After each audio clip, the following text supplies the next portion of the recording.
All right, we're here inside Henson Recording Studios.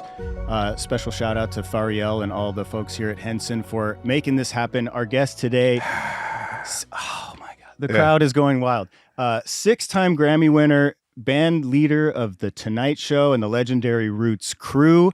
He's now a 3-time Emmy nominee. Oh, and by the way, an Oscar-winning director of Summer of Soul. I am?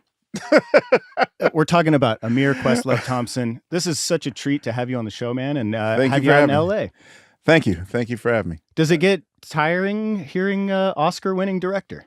It's very surreal because, I was talking to Mark Maron about the same thing. Like, what is it to prep your entire life, like to literally make a map and vision boards and all these things about what it is that you think you're going to do with your life. And then life's like, check this out.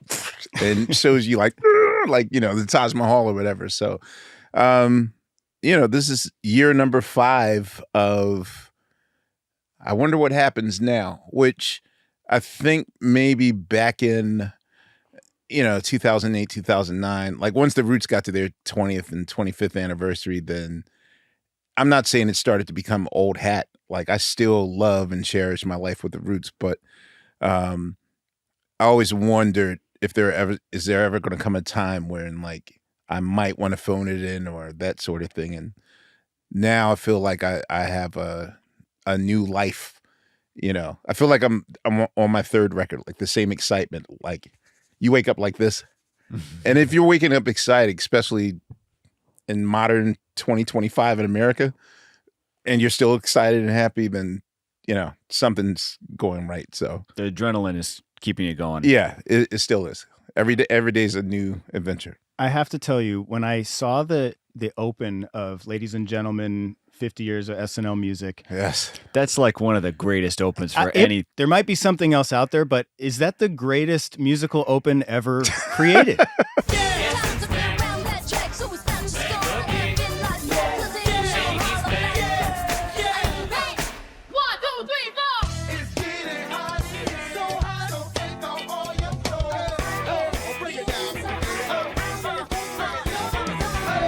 And it was very clear to me that a DJ was directing this doc. Yeah, to be honest, someone who in my life, I think my engineer said, I could tell that was your long-term, long game plan to be on SNL. Because the thing is that we came to 30 Rock in 2008, and I will say that being in proximity, like that's the one institution that I've worshipped, that I've not put my foot in, despite the fact that we've been the backup band for 2 musical guests on that show. I mean, I've been a couple punchlines. I filled in for Keenan one night with Timothy Chalamet and Pete Davidson on a sketch. Yeah, no, you don't sing like that on a rap record, man. You understand? I'm sorry. I apologize. Man. Yo, chill, bro. Come on. Chill. But it's always been my dream because I grew up with that show, like in real time in 1975, watching it as a 5-year-old, to be on it. So once I got to thinking like, wait, did we accept Fallon just to be in proximity of this building and then figure out how to slowly like creep Well, it is a lot of the same kind of DNA. There's so much of the kind of tone and character of it. I could see, it makes a lot of sense. I know one thing. No one steps in that building and leaves the same way that they came in. I mean, be you the Teamster guys that lay the rugs or any of the Art Deco, like if you are inside that institution, the osmosis effect of education and knowledge and just basic general socializing, like there's no way possible, even if you're like a cast member that got fired in its first year. So in putting it together, knowing the DNA of SNL, you have to have an ass-kicking cold open. And I was like, what's the most grab you by the collar cold open. And if I double down, I think also maybe we crafted that just so that it would be a no-brainer to let me DJ all the after parties after. Like I have low standards and low goals. He's always building to the next project. Like I'll put it this way. For me, the goal of the Oscars was just to DJ the after party. So like the first time I went to the Oscars, I was like, yo, I'm DJing the after party. That's my dream. And then like 3 years later, I won one. So that's kind of the low standards I have. And so, no, first of all, shout out to John McDonald, my editor, who is a musician and thinks like-minded. Thinks like-minded, and literally, I'll say it took about 11 months to craft, 20 seconds a week. And I have a graph of our CSI crime chart of like, okay, like this particular song is in D minor, and this is the relative minor songs that could blend in with it. These are the other. Yeah, literally. I mean, that's how I do DJ gigs anyway. Like if you hire me for a big gig, I usually spend 4 to 5 hours every Sunday. Half that day searching for new songs, which I barely use. And then the other half kind of categorizing. I have like maybe 3 terabytes of music in my DJ computer. So it took at least 5 years just to like mark keys and BPMs. But now I'm doing round 3, which is bridges. So that way I can get out of a key and another key, and it's a lot of inside. I hope you guys like inside baseball. Oh, we love it here. That's all I do. So yeah, I'll say that initially I thought it was going to be a 16-minute opening. And then when they got word of what I was doing, they instantly were like, this is nice and all, Ahmir, but the clearance is going to be a nightmare. There's no way you're going to pull this off. And I sat there and I remembered my days of the Chappelle show. I worked on season 2 and the kind of half a season 3.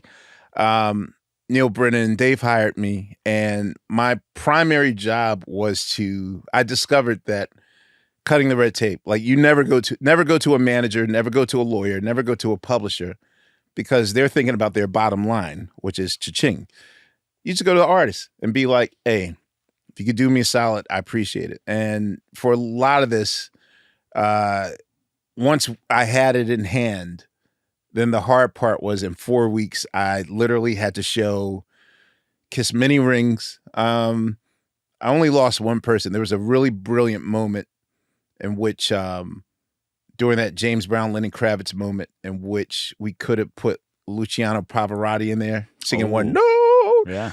But because of translation and, like it was literally just 1 second of whatever. And, I'm certain we could have gotten away with it and they would have been wiser. But, you gotta, again, when lawyers and everyone are involved.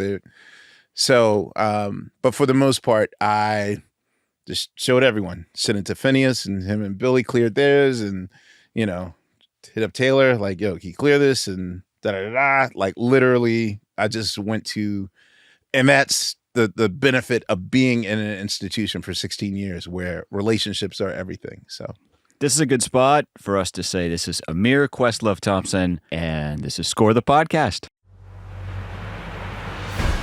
Score the Podcast, the only show taking you inside the studios of the world's most celebrated composers and musical storytellers.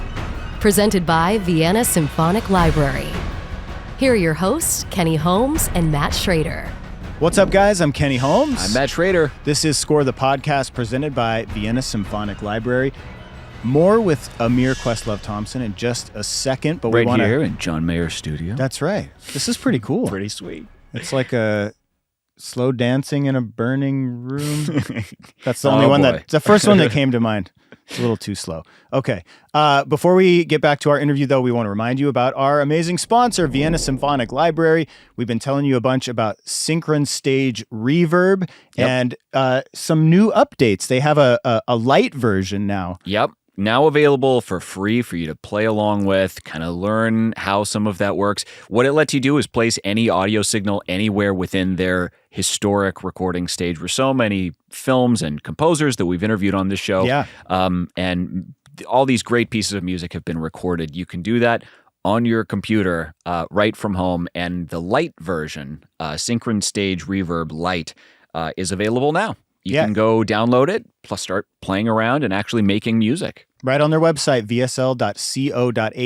It's really cool, too. You don't just have to use VSL's instrument libraries to put the signals in. You can use vocals. You can use instruments of your own that you record through whatever digital audio workstation you're using. And again, it allows the reverb effects are crazy. You can really dial in all these different sounds. You can simulate their stages right there in Vienna. So if you don't have the budget to record at the studio in Vienna, this is a way to kind of save a buck, but also be able to create those sounds right from home on your desktop or laptop, whatever you use.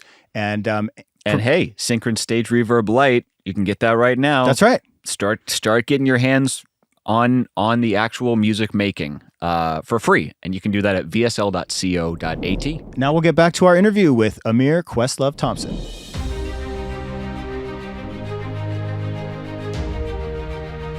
So we were talking about this open, but the big idea, I mean, SNL 50 years, we knew it was coming. It was a slow-moving train that arrived quickly.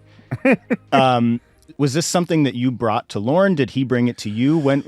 Lorne Michaels, that is. Yeah, Lorne Michaels. So what happens is, after a lot of reluctance to do Summer of Soul, my first movie, Oscar winner. Yeah, whatever that was. Right. Then the pandemic is kind of what very slowly made me like, all right, I'll do this thing.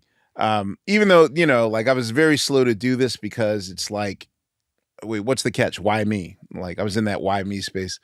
And so once we were done and we got accolades from Sundance, then suddenly it's like, oh, like I'm used to doing cool things that are just like afterthoughts a day later. Like, to this day, I don't think people know that I was involved with Hamilton. You know what I mean? Like I just do cool stuff and then, okay, I did that. Oh yeah, I did that. Like when I'm gone, people are going to be like, oh my God, you did this, that.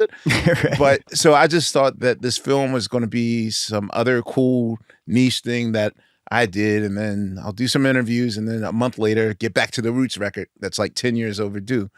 And then Sundance happened. And then suddenly it's like, wait, we might have a thing here. And so the first person to quickly jump on the train going 100 miles per hour was Lorne. And the thing is that without any context, I got a note that said, Lorne wants to meet you in his office on 17. And instantly my heart was like, it's over. Like we're about to be dropped. Like you don't go to the 17th floor to this office. Either your life is going to change or you're getting fired. Yeah. And without any context, I was just like, yo, what does he want? I'm stalling. It's like a Green Mile walk. Like, well, he's the boss of the Tonight Show too, right? So he's the boss of everything. Yeah. Yes. He's the boss of 30 Rock. Seth Meyers, the Tonight Show, SNL, And so I walk there and it's just like, and it's been by that point, like 14, 15 years. And maybe I've said all of like 7 sentences to him every Christmas party, since the first day we got hired, we had a conversation. But since then it's just like, hey, what's up? Hey, like, so I get in there and he speaks complete sentences and he's like, I really, really love that film. And I'm like, you saw that film? You saw Summer of Soul? He's like, yeah, seen it twice. wait, you know what I do? Like, even when he hired the Roots, I don't think he knew. I just think he hired like, the guys that Jimmy likes, that sort of thing. Yeah. Yeah. I was not aware that he was aware of who we were. So he's a good poker face player. And so he basically proposed it to me. He's like, look, 2025 is going to be the 50th, and I want to do several documentaries, and one of them is about music, and I think you should do the music one because clearly you know your music based on watching Summer of Soul.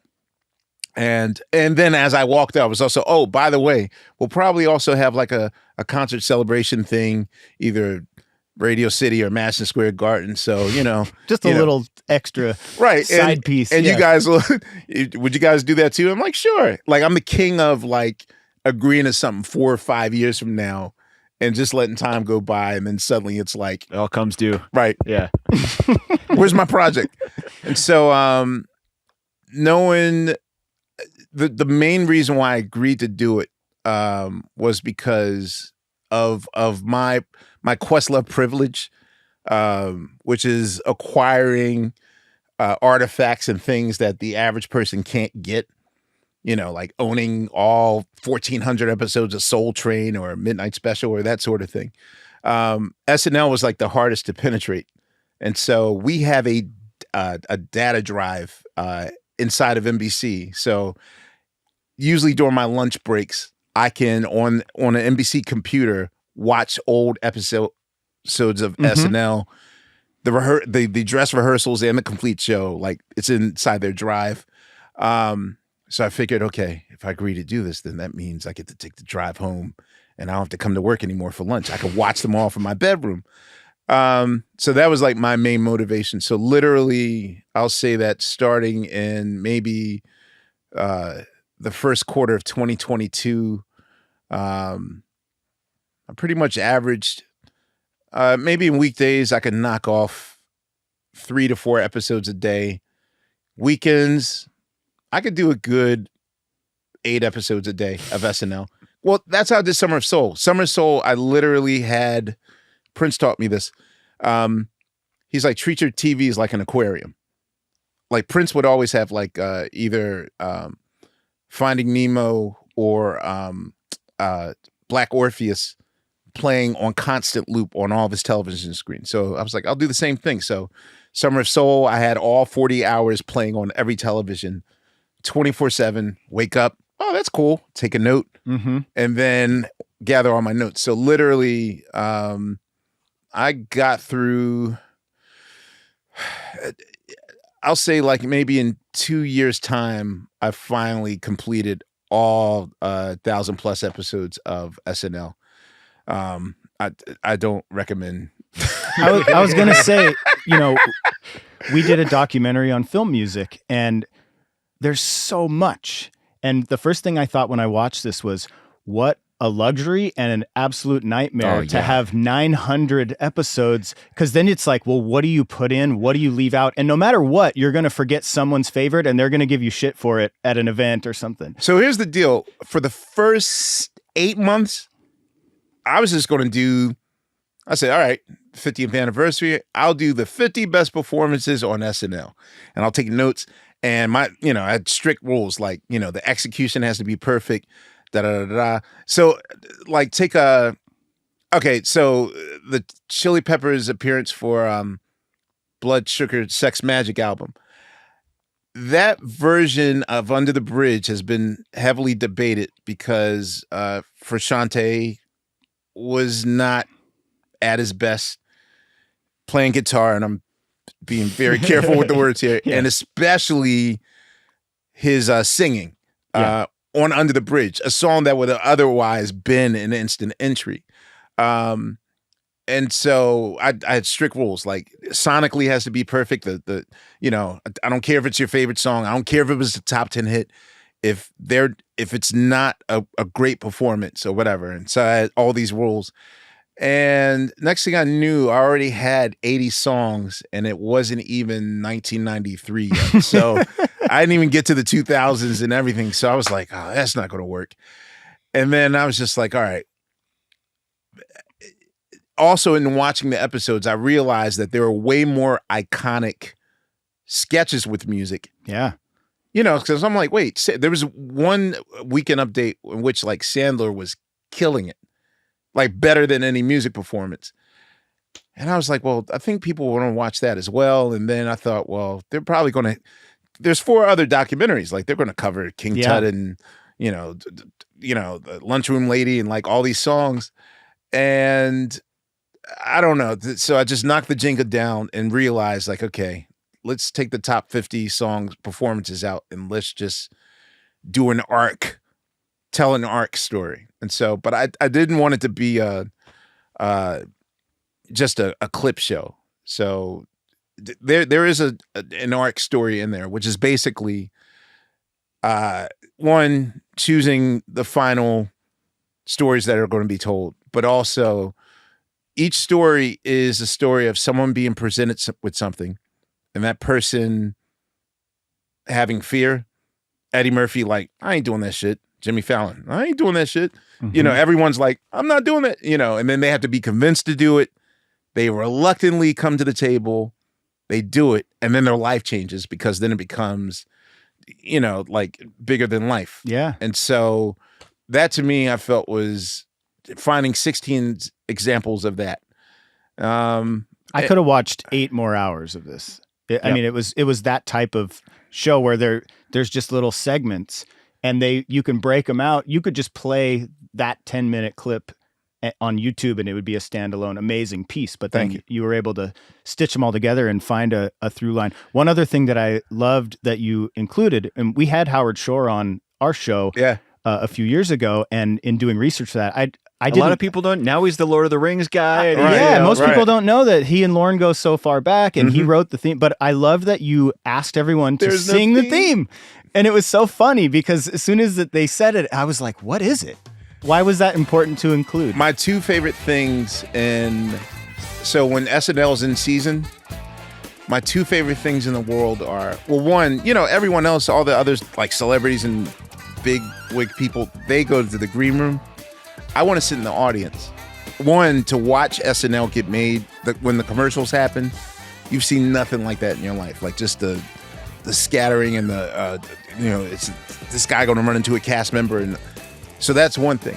The second thing is the musical element, because I'd noticed maybe by my 7th year there, I was like, wow, this is like, what is it about this theme that I know it's SNL the second I hear it? Like I feel it, but I can't play it. Can't hum it in the shower. And it was, and it was only when, I think by year 7, like whenever anyone from SNL comes on the show, on the Tonight Show, we'll play a Saturday song, like De La Soul Saturday or Norma Jean's Saturday or Elton John Saturday or Bay City Rollers, whatever. Like all the Saturday songs got exhausted. And it was one of them lazy days where like a cast member was coming on. I was just like, yeah, let's just do the theme for Saturday Night Live. And then as soon as we YouTubed it, I was like, wait a minute, there's a lot of themes here. And I realized, is this the most famous nondescript song in the history of music? And so, that's when I realized that was the number one question I wanted to know. Like, are you guys aware that you have the most iconic theme that has no shape? Like it's a feeling. It's not a song. The second thing is also when they're doing the claps at the end. My favorite thing in the world is if I clap loud enough in the audience, I can throw the rhythm off and cause it cause musical mischief. I love that. Like this, I think I told I forgot which cast member I told that to. I said, I sit in the audience sometimes. And as soon as they and they'll use 2 minutes ahead of time with the previous commercial, like, ladies and gentlemen, look at my hands, clap, clap, clap, clap, clap, clap. They're doing that. And secretly, I'm like forcing my section to follow me, throwing the rhythm off, and then watching it spread. You're never getting a seat in the show now that this is out. Now that they know your I'm secret. going to do it forever. No, they know I do it. And so now they look at me like, stop, Ahmir. I'm like, okay, I'm sorry. Oh, man. One other thought that about the theme, did you notice going back all the way back an evolution happening in kind of what more, because there is a really interesting kind of like organic it's never maybe been forced that there must be a theme that we also always have to come back to, which means that it can evolve. So there might be an interesting dynamic there. It wasn't until Jimmy told me, he's like, oh God, please just tell me you're not going to use the hip hop version. I said, there's a hip hop version? He said, man, go back to like 2001 or whatever. And there was like a little breakbeat, like I was like, how did I not notice that? I think the real leader of the lead singer of the SNL theme isn't any of the instruments. It's Don Pardo. Yeah. Because he's so musical, It's very sing-song. Exactly. So I think that's what we're focusing on. But it really wasn't until I started the film that I realized, like, yo, there are over 16 variations of this thing. Yeah. It's kind of like the Seinfeld theme, where it was really just designed to wrap around his comedy, and it evolved and it changed every episode. It really wasn't a theme. It was like an assist, and his comedy was the theme. Even that, those interstitials are unique? They change every season. The open, because we talked with Jonathan Wolfe about this. No. And originally they had like a very 80s, generic intro theme, and you couldn't hear Jerry speaking. So they had to create the right frequencies to go and weave. I'm glad you said that, because as a drummer, probably the main reason why I did step into these shoes is because in my little short, maybe 3-4 years, my half-ass attempt to, okay, I guess I'm scoring movies now, or, I've scored a few things. But I'm primarily a drummer, and I'll be pressed. I mean, that's why I'm so impressed with the Oscar film that's one take, that one Birdman. Yeah. That's why I was so impressed that was the score, drumming, because all rhythm has to be taken out. Not to mention me discovering like how to mute my drums and putting t-shirts and sweaters so that it doesn't get in the way of the dialogue. But now that you revealed that to me, I'm going to have to watch the entire Seinfeld canon because I'm a completist. That's what you do now. You watch shows for you should have access in the computer, I think. Yeah. No, I have the DVD box set, so. I want to kind of go back a little bit and touch on just your upbringing. Your parents were both musicians. I think I read that you toured with them instead of staying at home. You even played Radio City at like 12 as a fill-in. It's not as glamorous or as like, you know what, let's make our son a It was literally, I tell this to people all the time, babysitters really weren't a thing until the late 80s. Like, it was desperation if a boomer parent from my generation wants to trust a stranger with their kid, which is usually why it's like, the kid next door, like, like if your kids are 8 and they're 11 or 12, and okay, do that. But pretty much my father was an oldies doo-wop legend on Chess Records back in the late 50s, early 60s. His doo-wop group was Leanders and the Hearts. They disbanded, I think around like 63. And then come 68, 69, 70, my father's former manager, came to him like, Lee, you'll never guess something. There's something called nostalgia culture. And he's like, what do you mean? He's like, believe me, those 13-year-olds that you performed for back in the 50s and 60s, they're now like 29 and 30, and they still want to hear that music. Like the idea of hearing, songs from like... Remaining a fan? No one wants to hear like Davy Crockett. My dad was totally like cynical. Like, no one wants to hear that old stuff. But, after Hendrix had gotten Sha Na Na on Woodstock, Then suddenly the nostalgia thing kicked in, and then suddenly American Graffiti, Laverne and Shirley, Happy Days, Grease, like the 70s started this 50s nostalgia thing. My dad was on that first wave, so Dick Clark would throw these shows across the U.S., which I'll say 3 years, 4 years, that was the main thing, like Madison Square Garden, like 14 groups. Somehow he pivoted from that to a nightclub act. And so by that point, he had pulled my mom in, who sings, my sister. And, you know, when I was 5, I was kind of wardrobe duty, you know, run this to the cleaners, teach me how to steam, turn the shower on in the bathroom, and, you know, like shine his shoes all clean as leather. When I was 7, he taught me how to, but all this is just in the name of keeping an eye on me. And so I go to him to the nightclubs and get a razor, start cutting light gels, ringing out the monitors.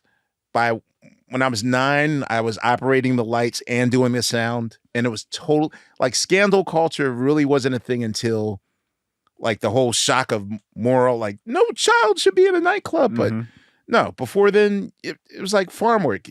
I was helping my dad out. And the fact that I was so cheap, with me, he could pay me $30 a night, $35 a night. And, you know, by the end of the week, I'm the richest third.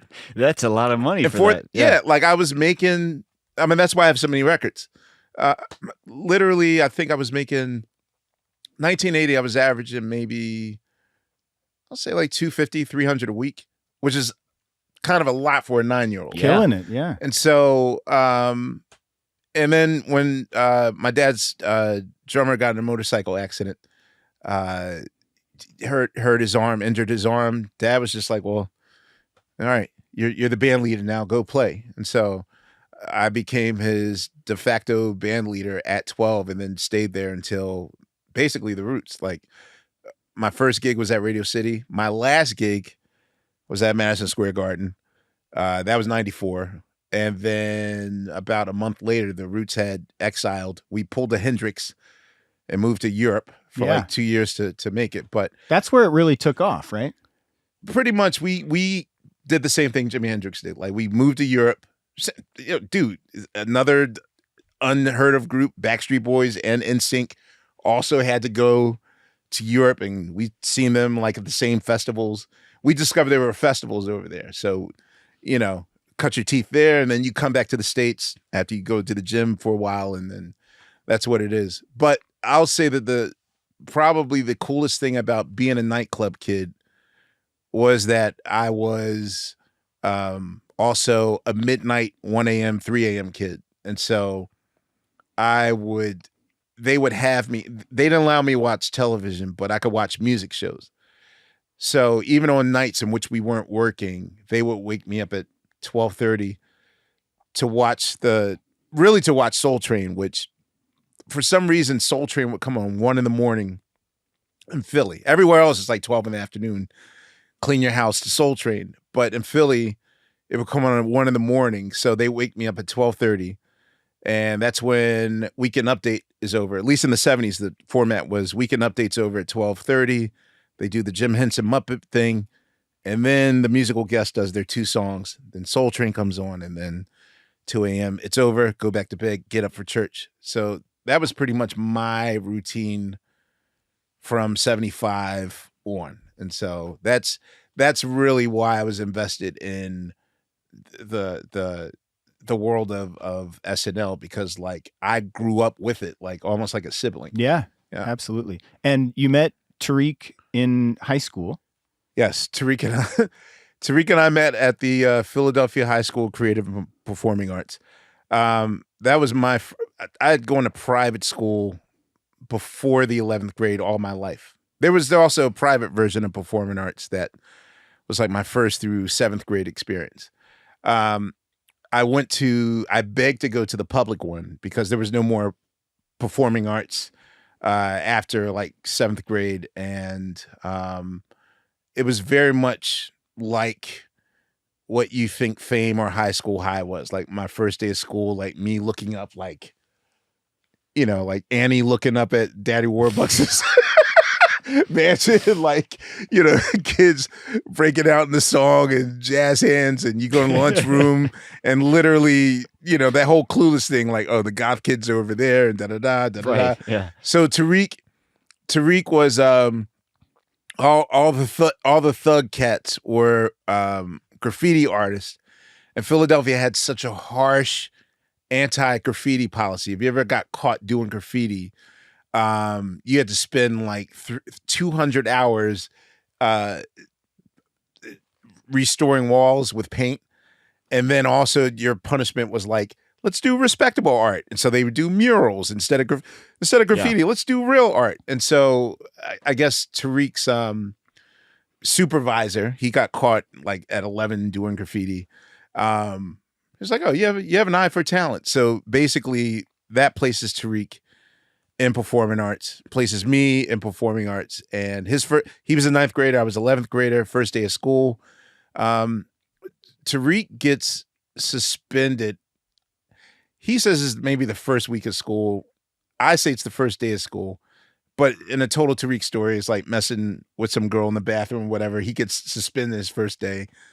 I'm in the principal's office trying to get my ID and free tokens, like it's like literally the first day of jail. Like, okay, these are free school tokens and my ID, and this kid's getting rustled in by his ear, like, get in there, kid, and, you know, getting suspended. And like, I'm just like, I've never interacted with anyone my age. Like, I only grew up with adults in my dad's band, and suddenly I'm watching this kid get suspended for messing with like, he became a legend in the school. And, you know, so cut to like maybe a month or two later, he has this brilliant ability to freestyle off the top of his head, but in the name of the dozens. He would talk about like how shabby your shoes are, or like, you wore that shirt the day before yesterday, how you spilled, but he would rhyme that shit. And I just found a way into that circle because I knew how to beat the table in the lunchroom.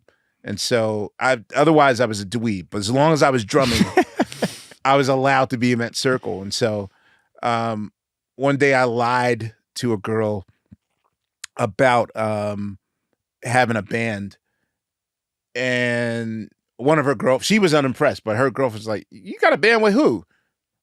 With him.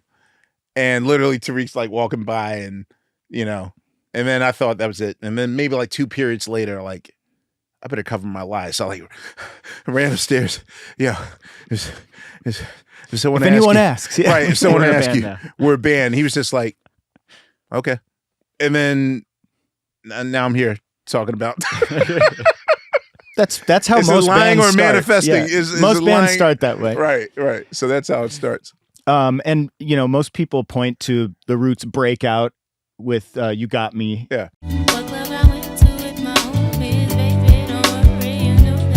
Somebody told me that this planet was small. We used to live in the same. Is that how you see the moment, or was there a moment that stands out to you as like, we're making this, we're out here now? You know, it's weird. So there's a moment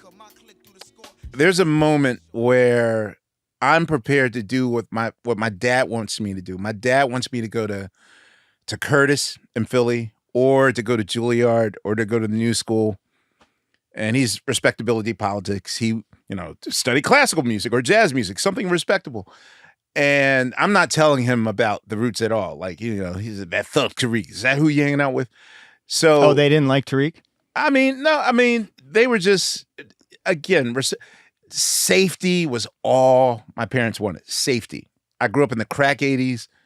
Any second now, you could get shot. My cousin might be in jail. My cousin might be dead.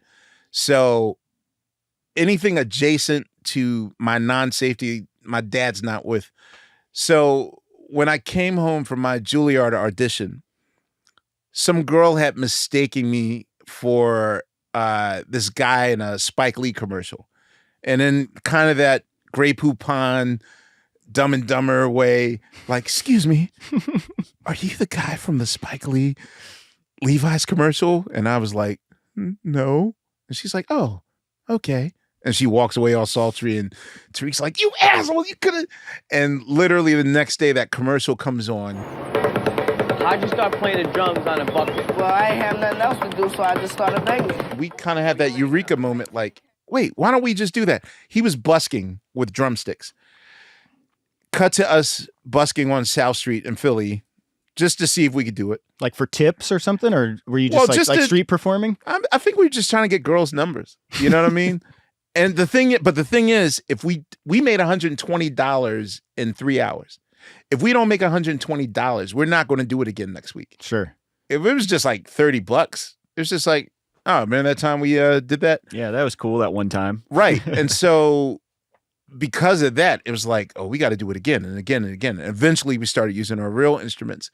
But the thing is that if someone would have came up to me in June of 92, like, yo, you don't know this, but this is going to be the slowest tortoise in the hare crawl to the finish line, but your life is going to change. And I'll be like, when? Like 1998? No. Well, what, 2000? No. 2005? No. 2010? Nope. Wait, am I going to be alive in 17? No, even further. Like literally, I think it's unheard of for someone in hip hop to start blooming at 49, 50. Yeah. You know what I mean? Like this is some Chuck Berry shit. You know what I mean? So to answer your question, I still don't feel like we've arrived. I feel like we're ubiquitous. Like everyone knows about the Roots.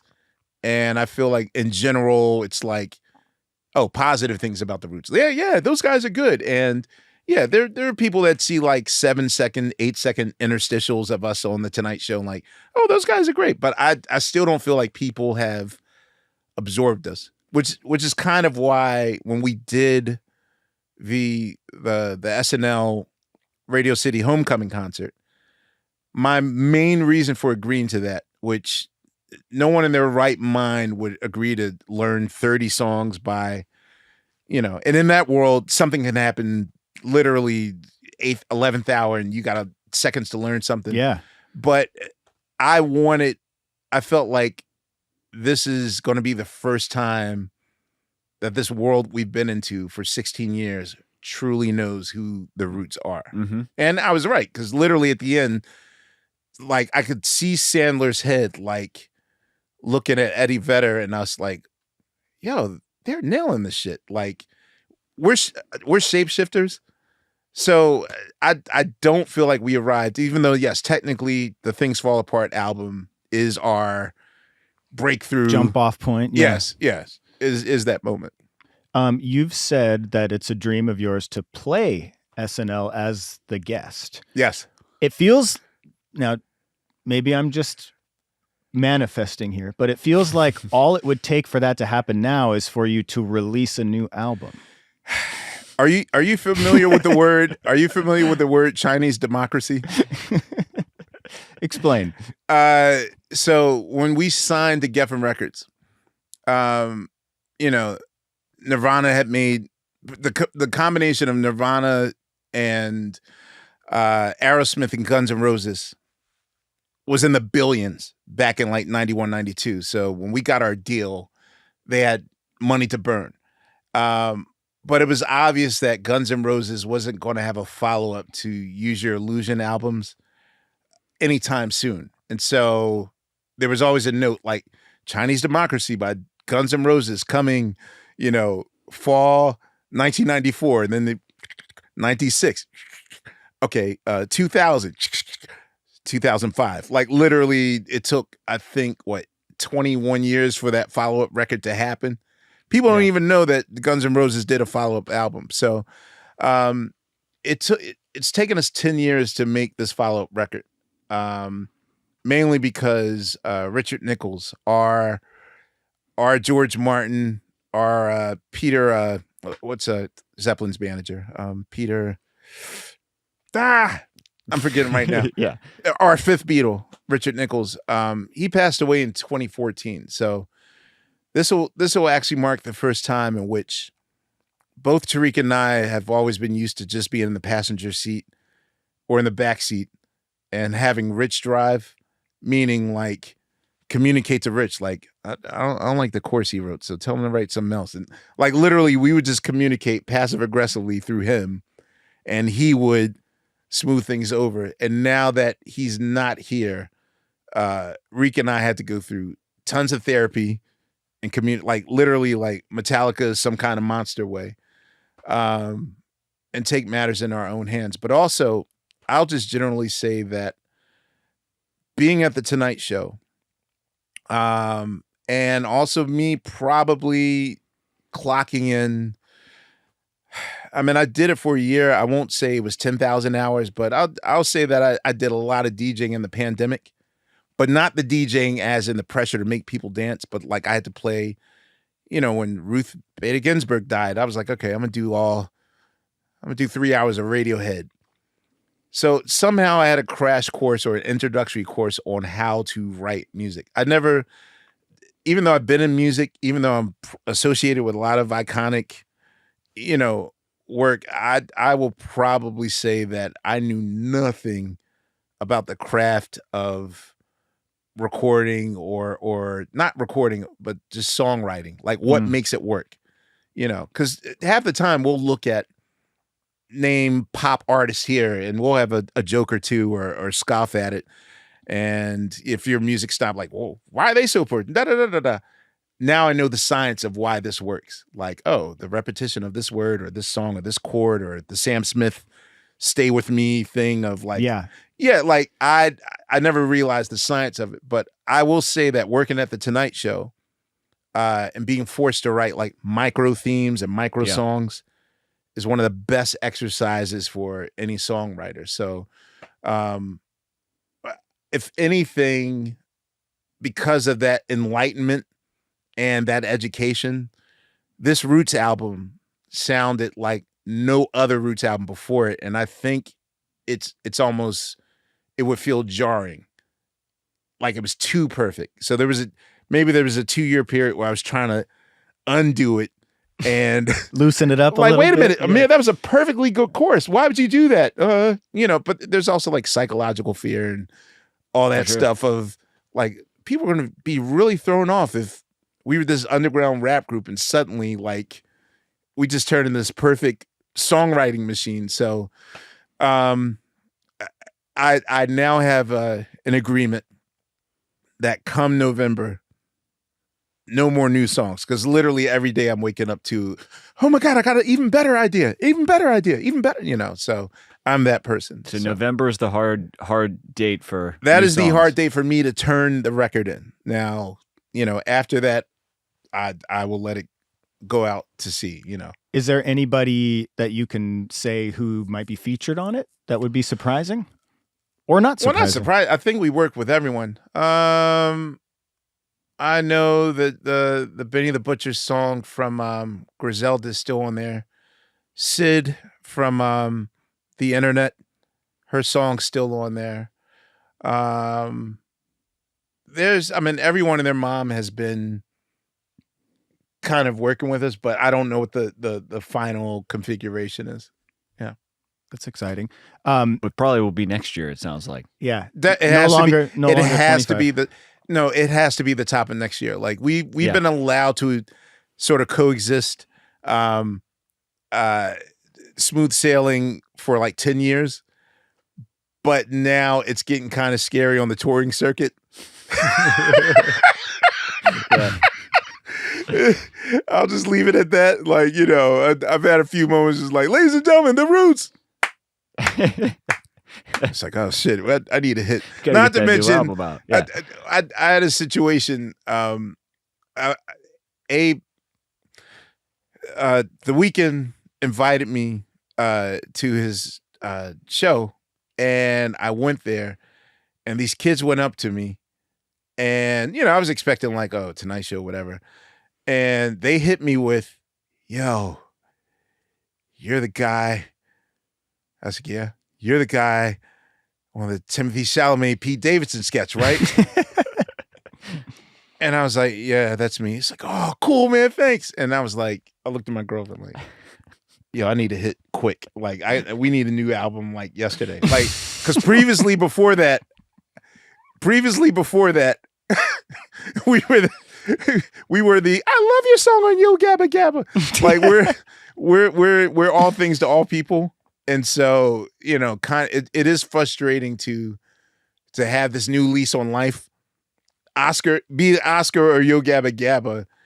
I kind of want to go back to Baltic Avenue on the Monopoly board and be like, hey, at one point, the Roots were a very influential hip hop band, and like bring that to the forefront. So the Oscars, yeah, that moment, I know you got a little choked up with your mom there and mentioning your father, who you lost before that happened. But you talked about growing up with them and going through the trenches and learning all aspects of the business and the touring and all that, and then finding this subject and putting it together and standing there, and it was almost like you in were chaos. I mean, I wasn't going to bring it up, but that was a bizarre. I've talked everything. You know, it's weird though. I think people thought that I was bullshitting them at first because obviously, for my category was the slap category between Will and Chris. Chris told me like a week before. It's like, yo, man, I know you're going to win. I'm going to present your category. I was like, oh, that's cool. So, I mean, that's cool. I'm sure everything would go smoothly right up until. It's that entire year was surreal because it's one thing when it's like Sundance. It's a whole nother thing when it's like, oh, well, this particular awards, there's at least 30 to 40 other award events, like the Directors Guild, the Producers Guild, the this film, like all of these carpets and everything. Yeah, things you got to go through. And there was one point when I wanted to, tell the head of Disney and the Hulu cats, like, yo, can we just like withdraw our name from competition? Because at one point I just felt like I was the Grinch that was stealing Christmas. And it wasn't a good feeling. But again, also which is also why I made that Sly and the Family Stone documentary, is because like self-sabotage is real. And when you're not, we're used to what we're used to. And a lot of times I think the comfort of struggling sort of reads as relatability. Like me and all my friends are struggling, but there's nothing worse than like when you're chosen, like only you are going to have safety and you can't take the rest of your boys with you. And you have to sit there and they have to watch you in complete safety while you're in the guilt that you feel. So just processing, this is my new life now. And it's happening at such a rapid pace on top of a pandemic in which like people are dying, and not just family members, but like the amount of hospital bills and funerals I had to help cover and all that stuff. So it was a very surreal year. And, that night, I think I was more or less managing the expectations of. The only voice I heard in my head was like, oh, nothing's going to be the same, man. Like, the guys are going to, like, alienate me more, and, like, Thanksgiving's not going to be the same, and Christmas is not going to be the same, and I could never go to family reunions again because everyone's going to act all new, and no one's... So, that's hour by hour by hour. So, I knew my award was going to come in, like, maybe the top of the third hour.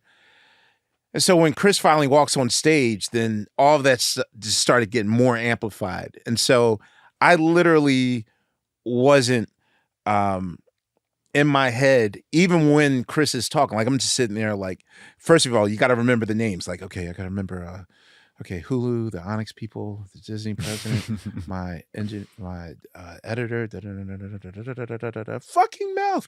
And I stopped. And I looked at my mom. I said, yo, did they just curse? And she's like looking frozen. And I said, oh, this is a bad sketch. I thought it was a bad sketch because nobody in the audience was laughing. And I'm just sitting there trying to remember names and whatnot. And the winner is... And as I'm... I hope this is right. As they say my name... Summer of Soul, when the revolution could not be televised. Ahmir, Thompson. You know, I hug my mom. My mom starts crying because that's, you know, what moms do. When I was walking to the podium, what further evidenced my unworthiness, not that I was expecting that, you know, the Charlie Brown cartoon, like, yay, like that he's a jolly good fellow thing. But when I was walking down the aisle, like people just like kind of looked like send for help or call the cops. Like it was literally, and I walked past the Williams sisters and they just looked frozen. And I just looked at all my peers, Jay, Beyonce, like literally like people are doing this forced clap. Like I don't deserve, like I wasn't processing. You thought it was about you. So literally when I walked on stage and the half second where my back is turned, I swear to God, Chris and I had like at least, was that real? Yeah, motherfucker was real. Well, and you dapped up Will walking up. Well, here's the thing though. Here's the thing.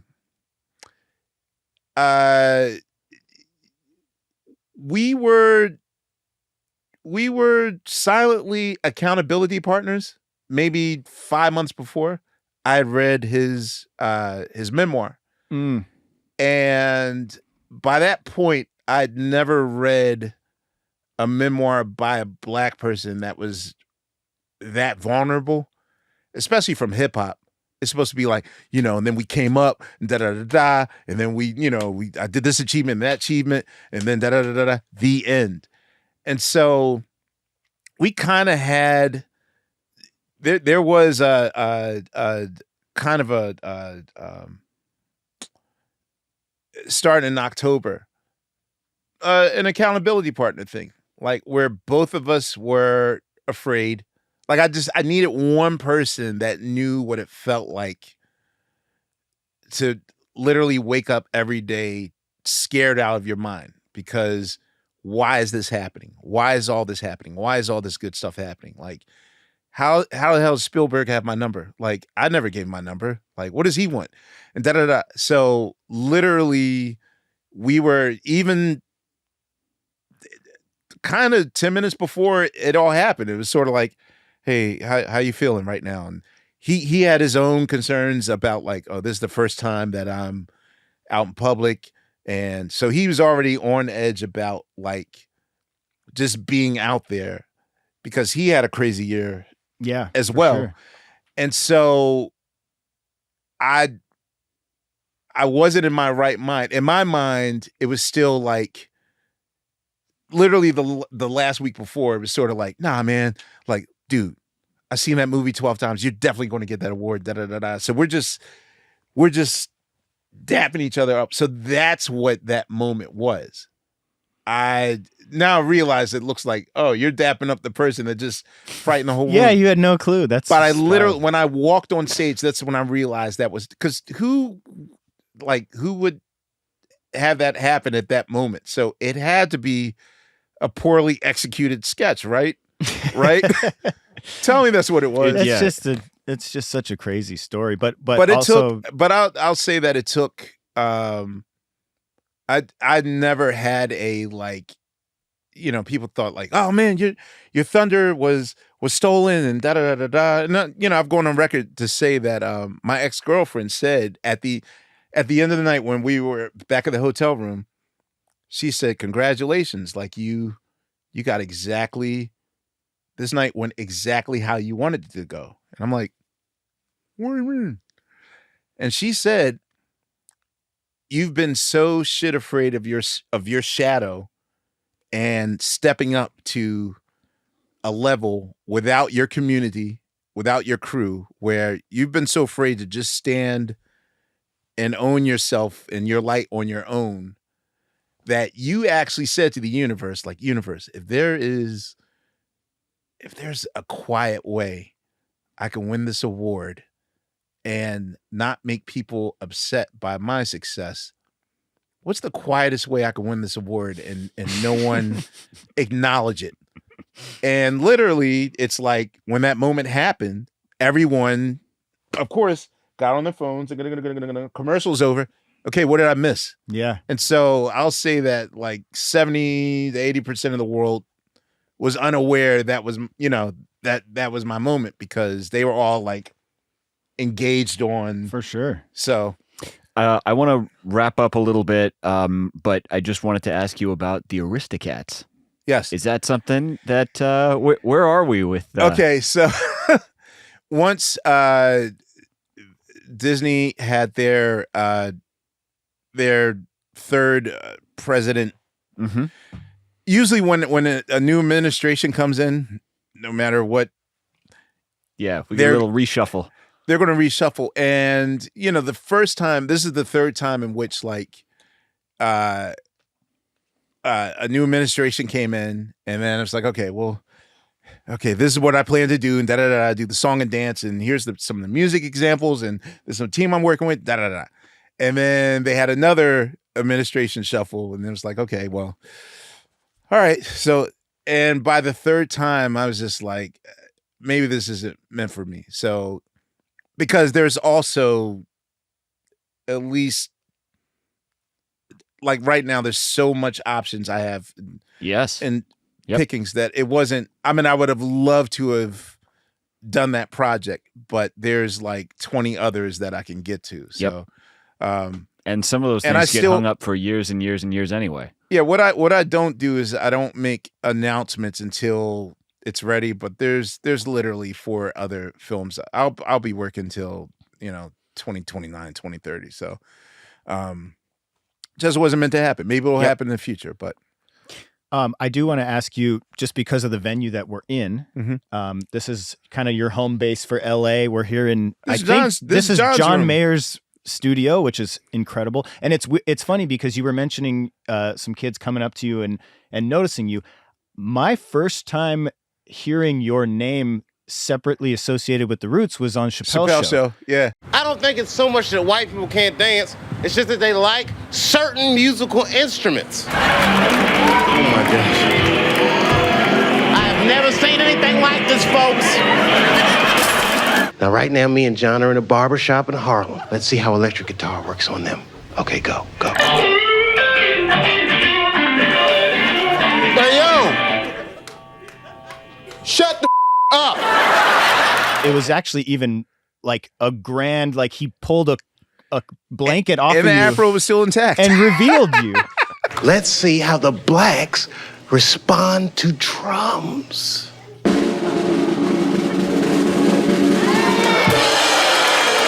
That took 8 takes to do. Questlove, go.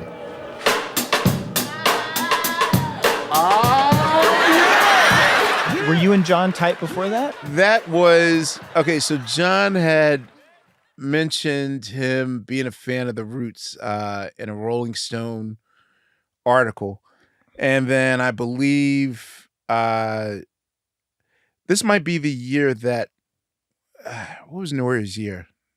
2002, 2003. We had backed up Eminem on the Grammys for "Lose Yourself," and so I think that's where I first met John, and then we became cool. I played, I think, 2 songs on Heavier Things, and we got cool that way. Although,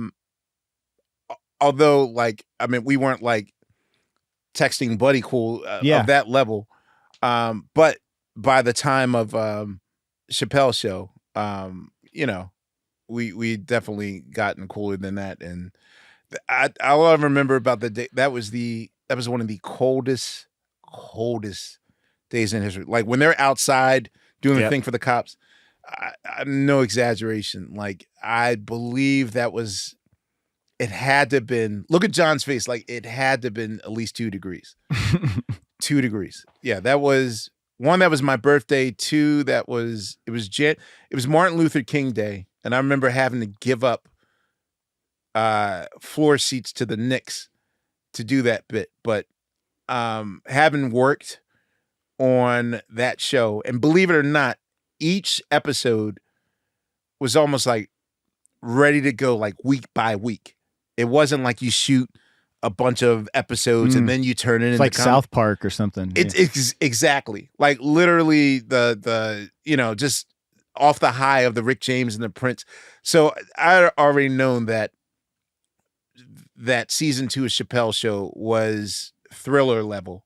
So yeah, of course I was like, okay, I have to do this bit. I mean, does that feel to you like the moment that you became a solo kind of like you were probably getting recognized on the street as the guy from TV instead of the Roots? You know, it's weird. I think because I've always lived this thin life between, dude, you changed my life, and you are like that whole David Spade SNL, and you do. So I mean, after many a pie in the face moments, usually at like a restaurant I want to get into, like, hey, can I get a seat for 2? And it's like, we don't have anything. And then like, don't you know who this guy is? And and you know, it depends on the person. And I always tell the person that's trying to help me, it says I like, you don't know who that is? I was like, you're not helping, because all you're doing is humiliating them. And then they'll really double down like, well, I'm really ain't letting them in now. Like, so I just, you know, I think I would like to think that I have like jazz guy notoriety. Like no one's going through Coltrane's like trash to see who he's dating or paparazzi chasing them. But I mean, there's a respect factor there. So yeah, I think that, I mean, but I'm not dumb. I also, you know better. Ever since the pandemic, I started braiding my hair. Okay, and people that know me are like, wait, you think that's fooling people? That's not fooling shit. But for me, just to get a 10-second lead to not take a selfie, or that, like one selfie is going to turn into 2 selfies and 3 selfies, you know, it's like 5-10 minutes later and I'm late for something. But I just never, it took so slow to get here. Not to mention, like if you were to go back to that busking moment. So there was a point where you could say like the Roots and the Fugees were like neck and neck. Like we toured with each other all the time. And then literally out of nowhere, then suddenly they started selling 12 million units and became this institution. And it just felt like, oh, well, we're not a thing anymore. If you were to ask me now, like, okay, you have a choice. Your second album can come out and sell like skillions of units, and you'll make follow-up records that will be just as important and whatnot. Would you rather have it right then in 1997, or would you rather just do the slow tortoise in the hare pace? I mean, now I'd absolutely, with all honesty, say that this was the absolute right path, because literally, if knowing what I know about myself now and just getting our lives together as far as like mental health and all that stuff, I don't by saying I don't think we would have made it, I don't think we would have been alive if you would have let us even have a quarter of what we thought we wanted back at 22. Like it got stalled so much. It's that kind of steady climb thing. Yeah, and that's just unheard of. Like, there's nothing sexy about a blue collar group in rap music. Like, we don't have a narrative of like, hey, we made it. We got one over on the man. Like, we don't have that narrative. So, if anything, but now, I mean, the fact that we're still, Tariq is just as good MCing as he ever was in his life. 100%. Our shows are, you know, so it's. I'm absolutely positively happy for this very slow 33-year journey that we've been on. Well, your energy is so inviting.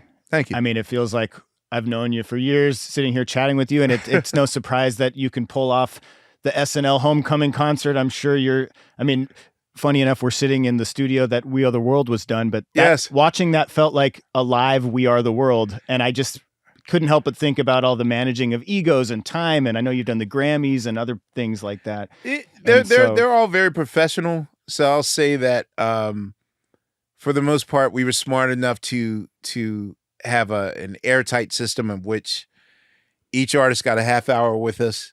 And that's really a performative, what I call a horse and pony show. Like, you can hand us a song and we'll get it like that, and we won't have to rehearse. But just to ease, Cher's concern about hitting this note, or if we're going to get the bridge right, or Brandy, probably the hardest act of all was what seemed to be the easiest.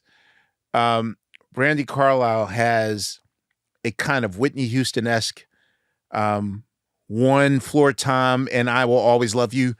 Boom. Like the payoff moment is the note after that. Boom. But the boom doesn't exactly happen on the one as a regular song. So it's almost like the amount of times where I flubbed it in every rehearsal. Now she's like super nervous. Like, okay, just remember, Ahmir, it's on the 3 and. So it's not 2, 3. It's like 1, 2, boom. God, just when that was over, I could have just defecated. Yeah. Yo, the hug she gave me yeah. after I nailed it. Like, I nailed it perfectly. But no, seriously, it was a gift to shape shift and to do those things, and not to mention James Poyser.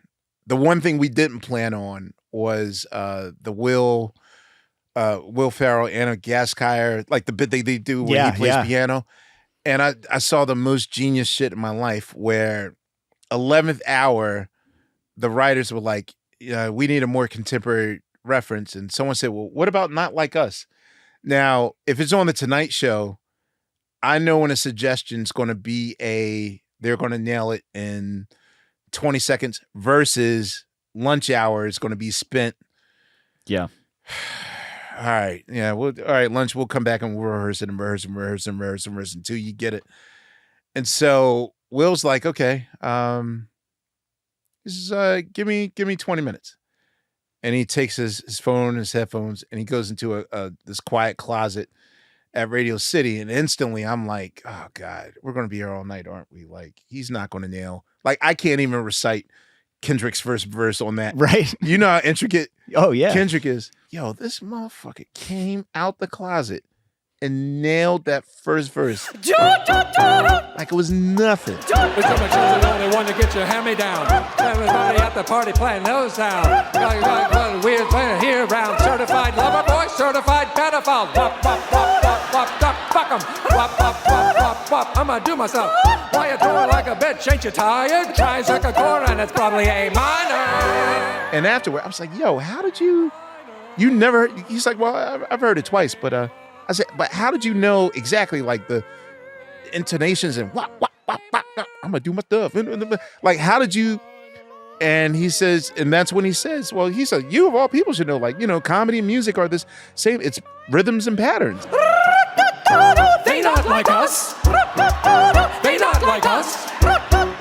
They not like us. When people ask, like, what was that? Of course, I'm gonna say, like, oh yeah, playing with Eddie Vedder or Bonnie Raitt. But really, it was watching Will nail all those songs where he just learned it not even 24 hours ago. We talked to a lot of film composers on this show, and I know we've heard about some of your kind of early music influence, but I'm curious about a film, or specifically maybe like a film score, something musical that you remember growing up that made an impact on you. I don't know, how often you've been asked that. If you ask any black person who came up in the 70s, what film score has affected them the most, we're all going to tell you, and this is due to a percussionist named Bill Summers, who played in Herbie Hancock's Headhunters. And he has this gift. He's a master percussionist. And he does this thing where he takes a bottle and he blows in the bottle. Wait, can I demonstrate? Okay, so this is what Bill is known for. Gotta make some air first. So he'll do the.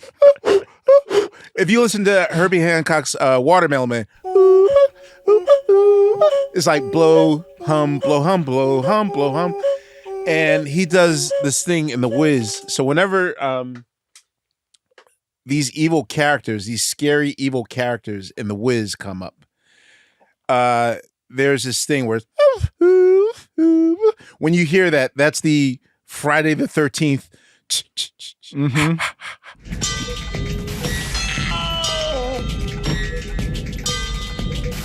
I'm not saying favorite, but Jesus Christ, man, like the fear in our hearts whenever we hear the obsessed with it. So I'll say the score of The Wiz is number one.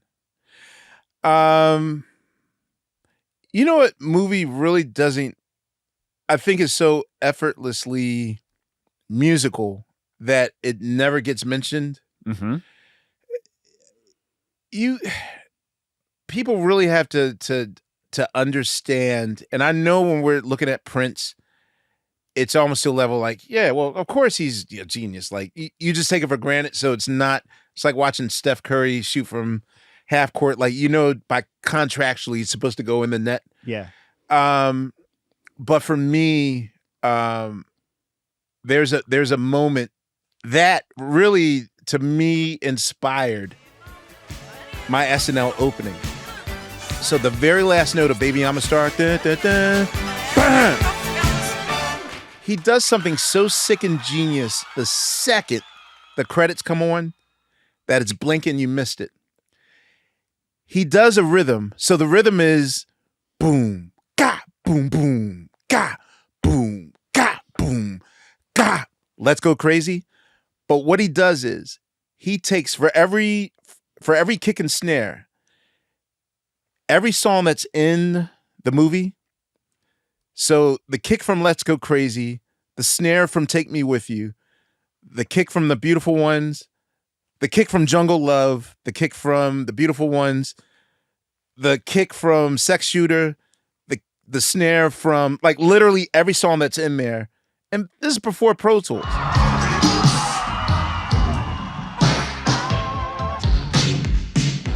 So I know, Dave the Blade at Sunset Sound had to put this together.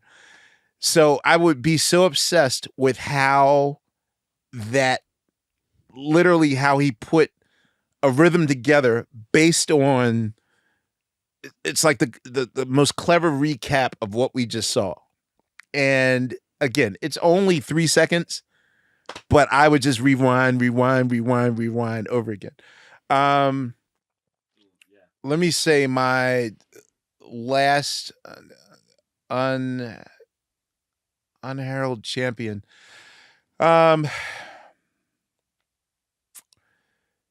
Okay, so as a lover of Spike Lee films, I'll say that his father, Bill Lee, who many people don't know, Bill Lee's playing on like about to say Times Are Changing. Dylan's Like a Rolling Stone. Like he's playing bass on that.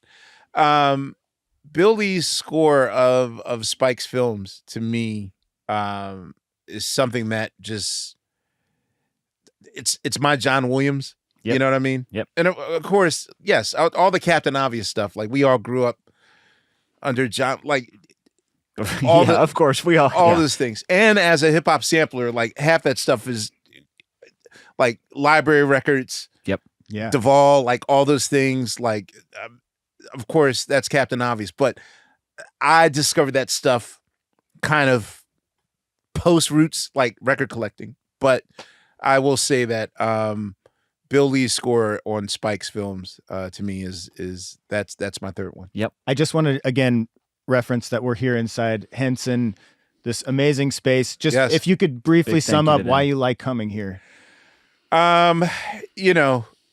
It's besides the great people who are like number rolling one out the red carpet here. Number one, my all-time favorite show was once shot here. At one point, Soul Train was shot here. I was given the gift. Celebrity wedding DJ is also a job of mine. So when Patton Oswalt got married, I DJ'd his party here in the We Are the World room. That's awesome. Yeah. Not to mention, I've done many a podcast here. Only my podcast here because of the history of Joni Mitchell, whatnot. Yeah. But also, my favorite thing about this place is, well, one, Wendy and Lisa have residency here as well. Their work with Prince they are, in my opinion, not even his greatest music, his greatest collaborators ever. Like they changed him. I love coming here. Probably the weirdest tidbit I ever found out was there's an artist named Ernie Barnes. Ernie Barnes's work. He designed Marvin Gaye's "I Want You" album cover. Not to mention all the artwork on the comedy show Good Times that JJ painted. Even the painting on the Good Times credits. When he passed away, he donated all of his art to the studio. So let's say I got a really good rate. So no, I have nothing but fond memories here. So well, they were very excited to have you in town, and we can't thank them enough for hosting this great space. Thank you for having me. And John Mayer, thank you for letting us move the couch. We really appreciate it, John. Yes. 3 Emmy nominations, SNL Homecoming, SLY Lives, which is a fantastic doc on Hulu. Go check it out. Yeah. And of course, ladies and gentlemen, SNL Music at 50. Yeah. We hope you go 3 for 3, man. From your mouth to God's ear. I pray that happens too. Thank you. Thank you so much for coming on Score the Podcast. We could do 4 more hours, man. Really appreciate it. Thank you. For more, including bonus footage from inside Composer Studios, follow Score the Podcast on YouTube, Instagram, TikTok, and X. This season of Score the Podcast is presented by Vienna Symphonic Library, used by many of the composers featured right here on the show. If you're looking for high-quality, sample-based virtual instruments to elevate your craft or unlock the creative potential of your music, Vienna Symphonic Library has the tools you need all in one place with the Synchron series. Recorded on Stage A of the Vienna Synchron stage, the Synchron series features every orchestral instrument, pianos, choir, so much more, while innovating to create an intuitive, fully customizable software suite that puts you in control of everything you create. These are real instruments recorded and engineered by the same people recording scores for some of your favorite films and TV shows: Netflix, Disney, Marvel, Lucasfilm, Amazon, HBO, so many more. And with their flagship Synchron duality strings, you get both the large ensemble on Stage A and the small ensemble on the drier Stage B, performing simultaneously so you can blend to create your very own unique sound. Our listeners are using it. Our guests on the show are using it. Matt and I are even using it. We're using it too. The best of Vienna, the city of music at your fingertips. You want to hear what VSL can do? Listen after this message for a demo of Alan Silvestri's Forrest Gump theme. It sounds so good, YouTube probably copyright flagged it. And that's all I got to say about that. Or check out the items yourself at vsl.co.at. Check out their sample player, free libraries, and demos. You can play around with all that stuff right now today. From all of us, thank you to the awesome team at Vienna Symphonic Library and Vienna Synchron Stage for supporting this season of Score the Podcast.